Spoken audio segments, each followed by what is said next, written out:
Hello and welcome to Found, TechCrunch's podcast that brings you the stories behind the startups from the founders that are building them. It's me, your host, Becca Skutak, and I'm joined, as always, by the fabulous Dominic Midori Davis. Hey Dom, how's it going? I'm good. How are you? I am doing well. I am excited for the show we have today. So am I. Today we have on Emilie Poteat from Advocate, which is a service platform that helps connect people to government services. And as always, we're doing our two truths and a lie, so listen carefully to see which one of these statements is the lie. And then after the show, we will tell you what the lie was. So listen carefully. Is the lie that government agencies are resistant to this third-party infrastructure? 2, many people have to wait 6 months or more to receive aid. Or 3, Emilie started this business after a family member had a first-hand experience with trying to file for aid. Ooh, those are all the makings for a good conversation. So definitely listen carefully, dear listeners. And here is our conversation with Emilie.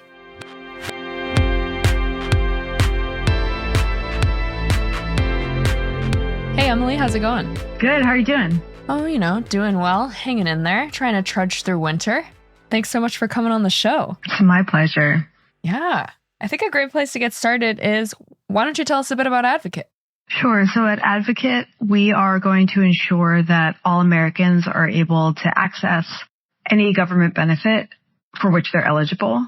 And we're starting with Social Security insurance pay.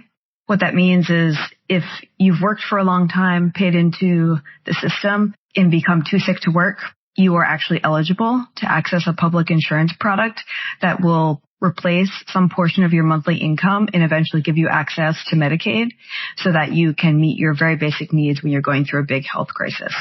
So Advocate is on a mission to make sure that all Americans are connected to the support that our social contract and our government is intended to provide to us. And I'm curious sort of how that works. I know it's interesting what you say about how there are these benefits. It's hard to access them. That seems like a conversation about a lot of different government departments, even on the business side as well. I know people who do small business loans are always like, why don't startups ever look to this as a way to get funding? And it's like they can't figure out how to do it. And how did you guys decide to tackle this problem as you were building Advocate? It was a personal story. I had a situation with my stepfather, David, who became very sick 12 years ago now. He had a sudden and very big stroke. He was not going to be able to return to his work. He was working at the Stop and Shop deli in North Smithfield, Rhode Island. And I thought, okay, I know that there's this program, Social Security, where he can get some of his needs paid for and healthcare eventually. I had a bumbling boondoggle of a year and a half attempting to qualify him for that program. And it was an individual instance that actually had generalizability. As you noted on the small business loan front, there are many, many government programs where there just lacks this front end infrastructure piece that would take the individual, all of their data and all of their needs and translate those into terms that are extensible to the federal government such that the person can get out from the government what they're entitled to, what they've already paid for, what the government is hoping to administer to them. So it was an emotional story. And when I looked into why it was that I went through that emotional journey, what I found out was that there are tens of millions of Americans across a whole bunch of different categories that are going through a similar experience to the one that I had with my family. And speaking more systematically, I decided, or a bunch of us decided, that the prescription was not another nonprofit. It was not individual law firms. It was not that the government was out to get people, but rather that there was a missing piece of infrastructure, like a bridge or a road, but technological infrastructure that would sit between the American public and its federal government. And so we set out to build it. And so what is the process right now for someone looking to get government benefits? Like, how do you even begin to do that? It depends on what type. Our first vertical that we're looking at is Social Security disability pay when you're too sick to work full time. Right now, people work with individual attorneys. They go online, they fill out a web form. They work with the parole officers. They work with social workers, or they work with legal aid clinics to fill out paper forms. If you've ever been to the DMV or filled out a W-2, you know that there's this feeling of actually that you're exposed to the inside of an engine without there being the user experience for you to catch you. That's the same that it is for disability pay. The government just hadn't yet built the individual interface that we are setting out to build. So the way that people do it now is through the intermediaries that I mentioned, and those intermediaries have differing resources and support for them. They gather their medical records. In the case of our first vertical, they gather their vocational history, and then they shove them onto forms and wait a long time, years, for an answer. It's so interesting. Why hasn't the government created kind of this interface yet?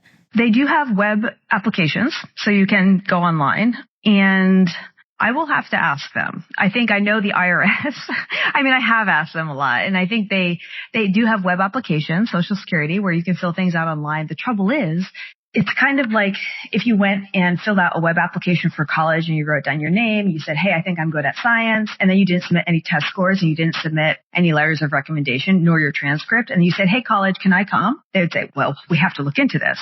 That's kind of what happens with government benefits. And so on the data aggregation piece, I believe that the history is the government thought this is a big burden for the American public. We will develop your case to determine eligibility for this one first program we're starting with, Social Security. And once we get the medical records, the vocational info, we'll let you know. Unfortunately, in practice, that has resulted in years of wait time. And so when it comes to answering your question about why an effective interface doesn't exist, I will continue to ask that question, but what I can share is it's been pretty magical and patriotic to work with the folks in the federal government this past year to collaborate on what we're building. And that has been one of the biggest, I would say, blessings of the last year. And since you mentioned it, it would be good to kind of dive into what exactly Advocate is building. Because I know you said a bridge between people who need these benefits to sort of make it easier for them to get it. But what exactly would that process look like? I can talk about the next year time horizon and then 10 years from now. We're taking government benefits and support services one by one. So if you were thinking about a different SaaS business, you'd think of this as our client segments. Right now, quote unquote, our client segments sound something like Social Security applicants, Veterans Affairs disability applicants, immigration candidates, things like that. So it's a weird way to use client segmentation. But each of these applicant pools or client segments has a government department that handles eligibility for services. And so what we're building is a machine or an underwriting engine that creates auto-adjudicatable cases from the start, collaboratively working with the government in order to feed them the requisite data in terms that are extensible to them. So it's a back-end engine. And eventually we will have a self-service portal similar to a new age TurboTax. But because we need to know what wins first, we're holding back our own web form because we know that we need to control the quality of the data and ensure it's positioned appropriately because we're helping individual people whose whole lives is riding on this.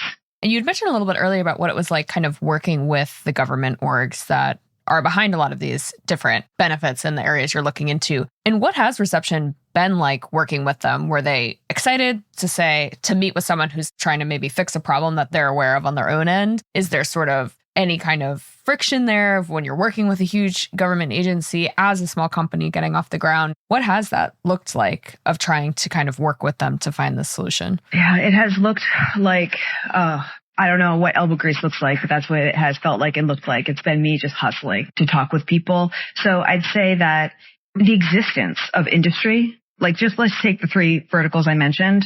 There are accredited attorneys that work in Social Security disability representation. They go in front of judges eventually. They argue cases for years. Same things with veterans disability. Same thing with immigration. I could go on with this list for a long time. There are many parallel industries. And the reason that these industries exist is because the government said, hey, this is really hard. We have to outsource some support and outsource some advocacy of individuals to help us make sure that quality applications reach us. And so it's been a long history of collaboration. I think Advocate has just taken a step forward to say, well, I don't want to be too controversial, but like, why do these industries need to exist? In fact, if you have a turnstile or infrastructure that sits between the individual and does in an automatic manner the advocacy that many people are doing excellently in a small, regional, bespoke, individual manner. And so speaking about the government itself, all of these industries are currently collaborating with the government. We have accredited representatives. I'm one, and many of them work at Advocate, and they work with and on behalf of the federal government each and every day. And I'd say the vibes, if you will, it's a challenge And I've not met a single person or talked to a single person in the government who has said to me, I just really, people are using the system. We got to throw some sand in the gears. We got to slow it down. It's been like the exact opposite. And so when it comes to friction, yes, it has been hard. We are currently a small team, but it has not been hard for any of the reasons that would be more cynical. It has been hard because we're a tiny little company trying to, poke a giant federal agency and say, hey, can we help out? Can we help out? We have a little different approach. Can we help out here? But I called it a blessing and I mean it. It's been nothing but kindness, collaboration, and even going above and beyond the typical collaboration that's expected in these industries. The reason they exist is because the government needed collaboration with private sector. And we're just taking a different approach to that fulfilling that private sector work.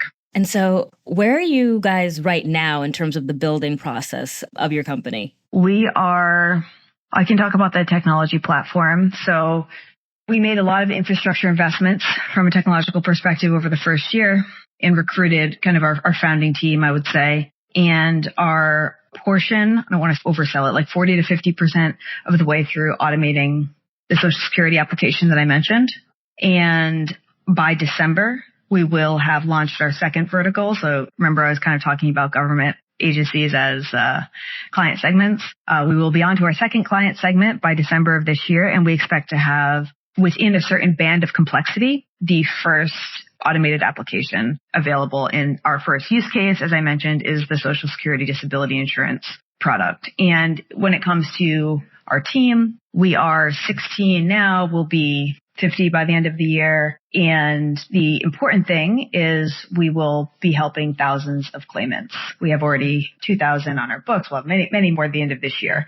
The reason why I know that to be true is, it can be satisfying to do something quick or automated. This isn't like an operational efficiency play. This is a time to money in pocket play. And it's like super critical for all of the clients that we serve. And so when I think about how I'm going to build this business across each and every vertical, I have a big research list, and it says days from when an individual American files for a benefit and days that they wait till they get their decision. And I know in my Excel document, I have it sorted by longest wait time first. And that's why we found ourselves in Social Security first. And so when I think about the build, I will not be counting in the way that I described it to you today. 50% automated, 100% automated. There will always be humans in our business. This is a really important and human product. The most important thing is that we demolish the wait time to almost nothing. And so where we are in that build is like very early.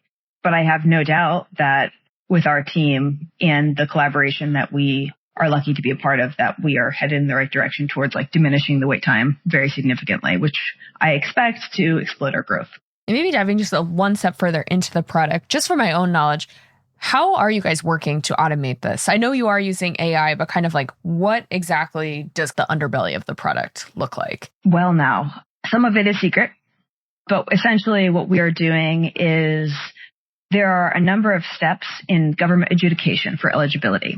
And so we are parceling out each and every one of those steps, determining the requisite data for that step, and auto-arguing the case in basically using like kind of infinite strategies, coming up with the right strategy, and then submitting that information. And so what you can imagine, if you were to take a step back and think about a government agency and all the seats, some of those jobs are data collection, other jobs are, I'll use our first use case. In the case of Social Security, figure out somebody's work history and what they did. Is this a diagnosis or isn't it a diagnosis? Can the person really work? Like in the case of my dad, can he do some job? Each and every one of those seats, if you think about them as an individual worker desk inside a government agency, we are breaking up each responsibility set and automating it individually. And then we basically are creating a chain. And that's why I described it as like a percent automated. It's basically how many of those roles can we capture the work of effectively with a certain degree of certainty and accuracy? Because again, this is not a game where we like hope to be kind of right. Like we require that we are extremely correct because this is people's entire livelihoods. And another big factor at play here is security. Of course, when you're working with the kind of information that people would need to submit to get these benefits, it's obviously very personal information that, of course, could be detrimental if it ends up in the wrong place. How do you guys think about building security into this, especially building this interface that is a little detached from the actual end product, just because you guys are not part of the federal government? Well, we operate under all of the accreditation, HIPAA, and SOC 2 compliance laws that regulate the accredited representative industry already. Okay. So it's a bit of a boring answer, but that's how the industries are required to function now. That's one of the kind of basic requirements for holding an accreditation. So specifically, we, of course, are building those protections into our platform, but we were already required to comply with them previously because, again, it's not like any of these industries are new. They are not new. We are just systemizing the arguments that exist within them in a regional, bespoke, and individual manner. We are creating a system that does that. And one more question on the AI piece, because I know you mentioned earlier that this, of course, will always be a human-to-human business. Like, there's no way to really fully automate the process. You always are going to have people involved no matter what. And so why does AI make sense as the solution here? Did you guys consider like other options as well? Or did AI always make the most sense for a certain reason? Or like, I'm just curious, like why this ended up being the strategy that you guys went with if it wasn't the first? It's just the shovel that we're holding today. AI is the pick or the shovel that we're holding to dig. It's kind of like saying you have a factory floor. Why have you chosen electricity to illuminate it? It is just simply it's most self-generative and advancing technology that is appropriate for giant pools of rules and giant pools of disaggregated data. And we are bringing them together with the logic layer that I mentioned. But had I built this business 5 years ago, I'm a social scientist, I guess a bit of a data scientist, I would have, come up with some basic stuff, some, natural language processing, some logistic regressions, oh boy, do I think this case wins or not? I think today, I always kind of giggle when I go down the highway and I see like AI powered HR software, AI powered whatever. It makes me think of like whenever electricity was invented, it's like electricity powered, I don't know what, it's like automobiles. It's like, yeah, no kidding. It's simply, what did I call it? It's our shovel. The one thing I'll say, not to diminish its importance to us, the one thing I'll say is think about what we're doing. The government is beautifully sophisticated at thousands of pages of rules and regulations and requirement and job responsibilities. How wonderful if you could create a system of all of that, because they are massive amounts of language. And so this shovel, if you will, of AI is particularly suited to the quantizing the massive amount of qualitative data that it just so happens that the government was kind of beautiful at writing down for us and making public. For sure. More from this conversation right after a quick break. And I want to pivot just a little bit because I'm really interested to know how fundraising for this product was. Did investors get it? Did they not get it? Were they all over it because it's AI? We closed the seed round this time last year. And that was probably the most challenging, where I had the most work to do, where I had, my vision, team's credentials, and a bit of traction. We just closed a preempted Series A. We didn't need to go to market on the Series A. And I believe that the vision is vast. We're talking about working with the entire federal government. Obviously there's not an individual benefit in every government agency, but there's a lot of them. So that is a really vast vision. And so where I found the big allies that are our friends and now our partners are at very large funds who look at a mission like that one and say, man, that's a moonshot. Let's do it. Where it has been more challenging is I'm a diverse founder. I am the mom of 3 very young kids. I'm LGBT. I'm a woman founder. Lots of every little sticker that could be diverse founders on my founder card. And I'd say that I've had a pretty mixed and negative experience with really small impact funds that I would have thought would have been more excited by who I was. And so that's been an interesting thing to note. Whereas the super traditional kind of monster funds out there have been like, all right, sign me up. Let's go to the moon, Emily. That's actually so interesting. Oh my goodness, twins. That's so interesting. No, I mean, can you go more into that? What were they saying? What was happening? Because that is kind of weird. I'm a little bit afraid to, but I will. I know. I get it, though. I get it. Advocate is solving a federal problem for tens of millions of Americans today. We are one company facing off to one federal government. There is analogous individuals and federal governments all across the world. This is not a $1 billion IPO. This is $5 to $10 billion IPO if we go fast. That vision has a very high chance of complete failure. And when I was fundraising, the only thing that I had to say it wouldn't fail was my personal resolve. And certainly we had notes of traction. We have revenue. We have clients. I have a wonderful team. But mostly it was me standing in front of people and saying, because I told you so, because I'm going to. And I'll say, I don't know what it was, but with the really small LGBT funds, there are a few of those women-founded company funds, I just found without fail, they offered me incredibly low valuations that I would never take. Or they said, oof, boy, is that a big vision. I would really need to see a lot more proof in market for several years before I can really get behind that one. So I don't have a diagnosis for why that occurred. It might be me. It might be the way that I communicate. But I endeavored to have every single one of those conversations with the confidence, poise, and rigor of an average straight white man. And so when having those conversations, I found that I was able to reach through not to those whose mission it was to support founders like me.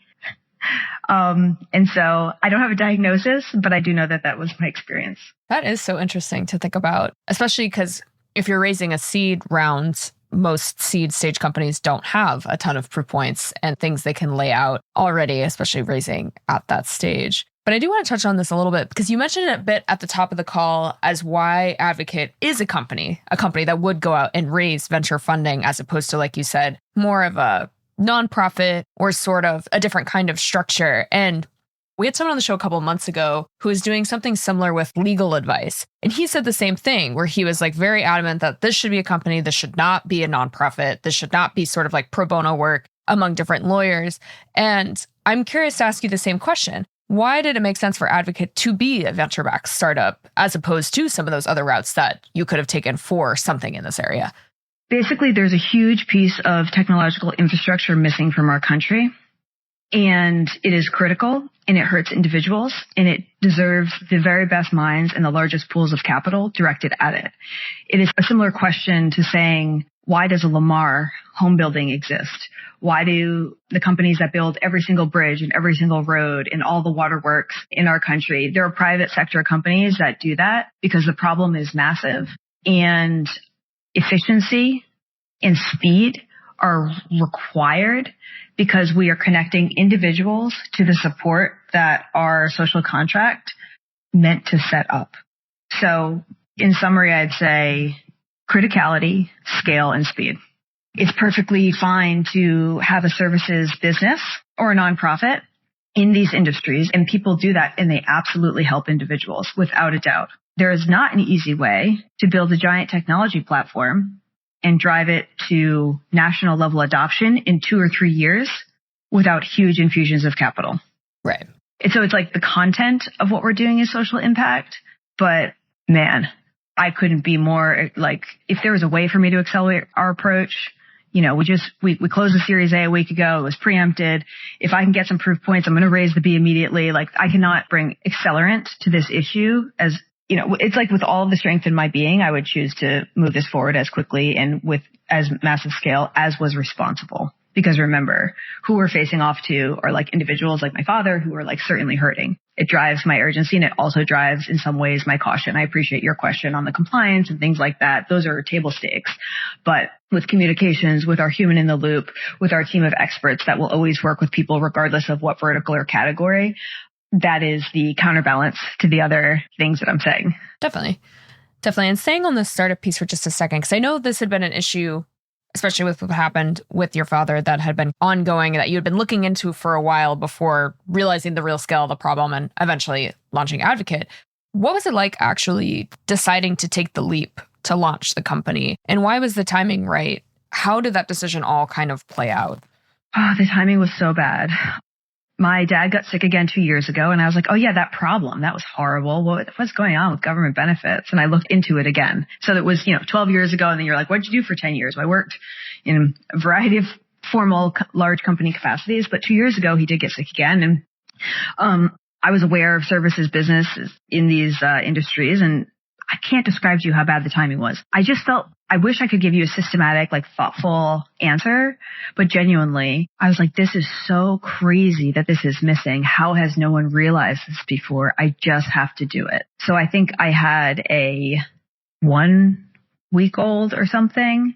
I was working at Bridgewater Associates and I left to I started a services business that did this to figure out what was up basically with these industries, to figure out if the prescription for them could be something like the tech infrastructure that we're building. And it was like immediately after that. I'd say the other thing is when I started fundraising for the seed, which was last fall into the end of the year of 22, my dad had just died. And so, it felt very personal. I felt like, I apologize if this is like not a scientific answer, but I felt like I was being carried to do it. Like there's just like no outcome except for me just doing it because this is missing and the incentives were there to build it. And so why not just do it? But that being said, if you ask my wife, she would say that I am totally inappropriate on my timing.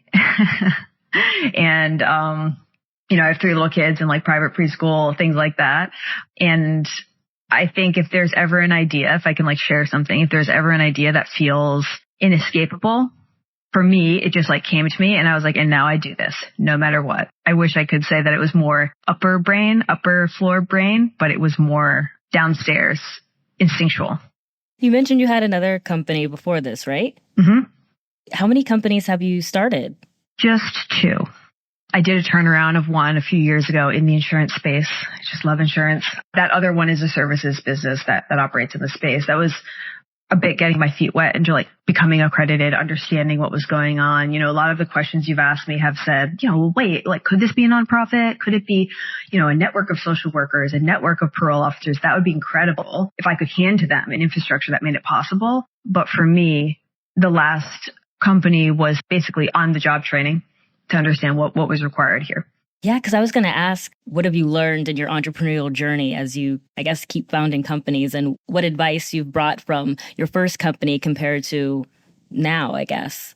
What I have not learned is balance. My lead investor at Lair Hippo from the seed round I was like talking to her one day and she was wearing this bracelet that said like balance, like all beads on it. And she was like, my career coach said that I should give this to somebody who needs it more than me. And she like handed the bracelet to me over the table. Oh my God. So I was like, oh man, I got to calm down. So that is, I'm not good at balance. Let me just put that transparently. I'm not. I'm sure that's coming through in this conversation. What I have learned though is just like any job anywhere, if you're working for a large company or a nonprofit or as a teacher or anything, if you show up every day, remain completely resolute in the goal, you will just simply kind of recursively move towards that goal with new solutions as long as you remember that the goal is immovable and the training that you have had, like whether it be in college or in high school or as a teacher or as a nurse, is all that you need inside of you to appropriately, professionally, calmly, clearly walk a new path towards the same goal each and every day, no matter what nonsense or difficulty comes your way. I'd say that has been really instructive because each and every day, negative feedback and disappointments rain upon your head. And you just have to think through to someone who helped you out with your learning earlier and wonder who you would like to be in their eyes and just try again. And I also wanted to ask you a little bit about hiring for this company. I know you mentioned you guys have a small team already, but sounds like there are definitely plans to hire this year. Because this company sits at such an interesting intersection, maybe you'd want to hire people who know about government policy or have experience there, or hire people who are on that AI side or that data science side. How do you guys think about hiring for this exact, like, specific type of company? We definitely do have an engineering team, and we'll continue to grow our engineering team. And in addition to that, many of the good people that I mentioned, both in the government and in private industries that are serving individuals just without a system, are ones that we will bring in and are bringing in to the advocate fold in order to operate on top of our system and maintain the individual to our human advocate connection. You basically gave the answer for me. It is those 2 groups of people. I would say, though, the thing that has been exciting and easier from now if I think about myself a year ago, it's so helpful to do things like this and have a conversation with you guys and like communicate out our mission and vision, because the good people, I think, are inspired by building something like this. I think there are a lot of builders out there and they are just kind of coming to us. And so that has felt really uplifting and like a really nice turn that the company has taken. And I personally have experienced over the last year change pretty significantly. That leads into something else I wanted to touch on. I know companies like this that have this big, great mission, of course, it's a little more of a heavier area to tackle than, say, as you mentioned earlier, maybe making optimization a little bit quicker or something kind of like in a realm where it's like you're making a business tool faster or making an email process quicker. This is a huge issue, as you mentioned, for so many people. And does that ever weigh on you, or sort of how do you navigate that personally, having this huge goal, this huge mission, but it does really affect a lot of people in a way that a lot of companies just aren't going to? Because I have so many young children and demands in my life, I think it's basically super clarifying for me to have such like a significant purpose.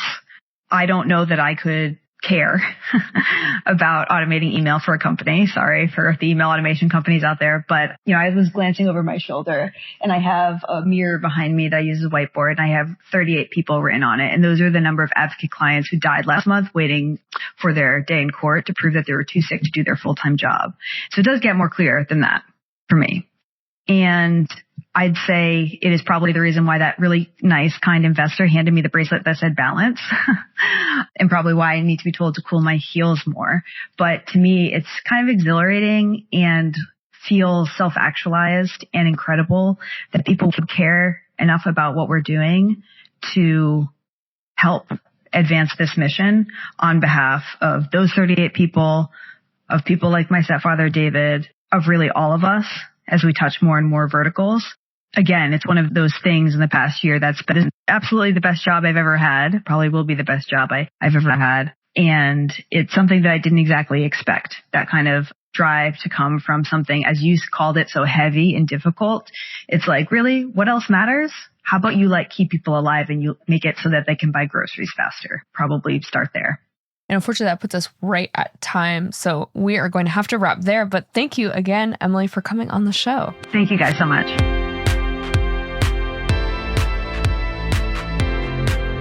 That was our conversation with Emilie. Dom, what was the lie? The lie was that the government was actually excited, I guess, to work with new companies and third-party infrastructure about stuff like this, which I actually find surprising. I find it surprising on the one hand because it's kind of what I asked her about, like the security concerns, of course, that come with this, especially with like plugging in a third party that's going to take stuff like your social security number, which you don't have to worry about when you apply to government stuff because like they already have that information.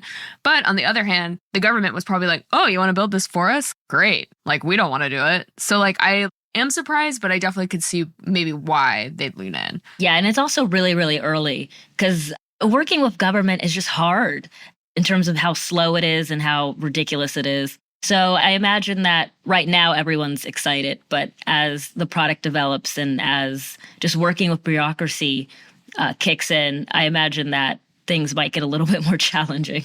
For sure. And I think this could be one of those things too, where obviously a very different company and a very different business model, but I spoke to a startup recently that is taking care of lost and found. And originally I was like, well, why would stadiums and arenas care if the people who went here like retrieve their items? Like, I was like, why do they really care that much if you leave your water bottle that you're going to come and find it? And the guy was like, I don't think you understand when people leave something important, how much they call and email and call and email and drive these people who are not focused on lost and found per se. Like, that becomes their whole job. And I'm wondering if that's maybe why some of this openness from the government comes from, because if they aren't fixing the system themselves, I'm sure they've got people who just spend all day on the phone with people being like, where are my benefits? Or like, why can't I get this to work? And like, maybe they do want to cut some of those inefficiencies, but the government's not very good at trimming the fat. So they're probably just happy someone else is willing to try it for them. Wait, side note, when I was a kid, I went to Coney Island and saw that there was a lost and found section for children, and it scarred me to this day. But I know, I was just thinking about like, there were like kids just in this area, and I was like, what is this? And it's like lost and found for kids. And I remember thinking, oh my gosh. Oh my God. What is this? But yeah, I can see. Yeah, the government would rather just have someone else do it because Lord knows they're not going to do it, can't get it done. And it's good startup idea. Especially too, because it is money that is set aside. I've always wondered actually what happens, because this is not, and like I brought this up a bit too on the call, like the Small Business Bureau is the same boat in this way, where it's like they have all this money set aside for small business loans each year, but it doesn't get fully used because so many companies don't think they're fit, or like startups are like, well, if I raise VC, I can't do that, which is like not 100% true. And so like some of it gets left over, and I'm always curious what happens with the leftover government money. Does it just go to defense? Probably. I was going to say it's not going to infrastructure. That's for sure.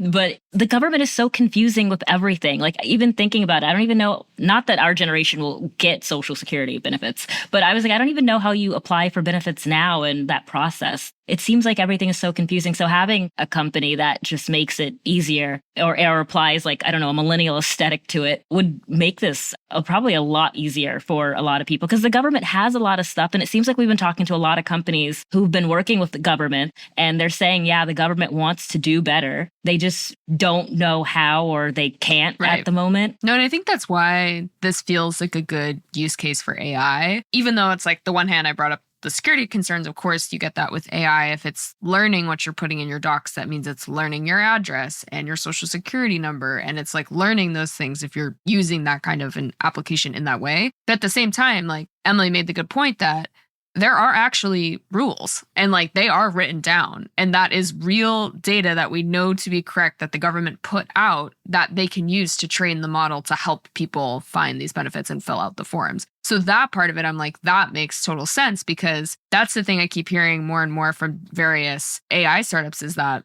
if they're working in something like legal or something like this, where it's like there are set and defined rules to build off of, like that makes such a difference.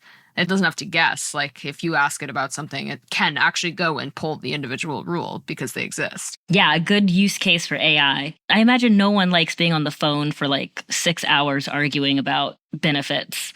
So This is good use case for AI, definitely. Yeah. And one of the other things I thought was interesting was her luck and lack of luck with the fundraising process, because that definitely surprised me. Well, on the one hand, it surprised me that she had luck with the big firms and not some of the more specialized firms. But on the other hand, the one thing that stood out to me is this government piece of it. American dynamism and like Andreessen, they're all over that. And like, I feel like firms are really into companies that work with the government in a way that they weren't even like 2 years ago, which still to me is like crazy. I remember covering a firm literally summer 2022 who was helping, their whole shtick was like, oh, we'll invest in companies that could have a government contract and we'll help them get it. And like, that was like, they struggled to like raise LP money because LPs were like, that's not a thing. Now it's like, that's all anyone talks about. It seems like it's AI and it's big government. So I feel big VCs are like, that's very in their moment right now. Yeah, because like when I'm thinking of like an impact fund, I imagine they don't have as much splashy capital, but also this is like a really early business, and it does work with the government, which is a nuance. For sure. And it especially needs a lot. I imagine it needs a lot on the firm side as well, in terms of just knowledge and understanding of how to navigate working with technology that will be used by the government. And I imagine those are resources bigger firms would have. Who's on the American dynamism team at A16Z? Like, I don't know. Like, I imagine there's just a lot more knowledge there. But I don't know what was going on with the social impact funds. But I imagine that it had something to do with the product being really, really early, maybe. Yeah, which like I get, because like she said, like this is a moonshot. Of course, even though the basic concept of this, of like, oh, making it so people who are entitled to these benefits can get them easier, like saying it like that sounds easy, but government's hard. And like you said, yeah, she's still building the product. So it's like that just may be too big for a fund that just can't take that kind of risk on that vision, I guess would be how I would put it. Yeah, that would be my guess. Yeah. The one thing is that some of these more like focused smaller funds, they probably get pitched, like if they're like demographic specific, like she was saying, like funds that invest in women or funds that invest in members of the LGBTQ plus community, they're getting pitched by every founder who fits those categories too. Yeah. So it's like, I wouldn't be super surprised by the fact of it just being like, there's a lot of competition for those dollars too, even though, of course, they're deemed an overall venture like niche. But the reason they exist is because they know they're filling a gap. It just may be like these funds are not the right size to fill that gap, if that makes sense. Yeah, that's also probably it. I mean, I imagine as the company grows and launches and starts kicking off, she could probably go back to some of the impact funds. For sure. Yeah, because it's like if you can show even that like this helps 100 people or like a small sample set of people just to show that it works, I mean, that makes such a big difference. Because like if you get this set up, the government's like, cool, you can use this. I mean, like that could happen pretty early in the journey and that would make a huge difference in like what the risk profile would look like for sure. Yeah, but otherwise, I think it's cool that there's a lot of innovation happening in this space that's making the government stuff easier. I keep thinking of that founder we spoke to with that legal aid. Oh, yeah. And it seems like paperwork, just like apps that help us get through government paperwork and all of the nuance and headaches that come with existing in this country. It gives me hope for our generation, but I don't know what the latest report is, but I don't think that we're getting Social Security. Oh my God. So maybe another benefit. It'll help us with something else, I guess. Yeah. Found is hosted by myself, TechCrunch senior reporter Becca Skutak, alongside senior reporter Dominic Midori-Davis. Found is produced by Maggie Stamets with editing by Kel. Our illustrator is Bryce Durbin. Found's audience development and social media is managed by Morgan Little, Alyssa Stringer, and Natalie Kreisman. TechCrunch's audio products are managed by Henry Pickavid. Thanks for listening, and we'll be back next week.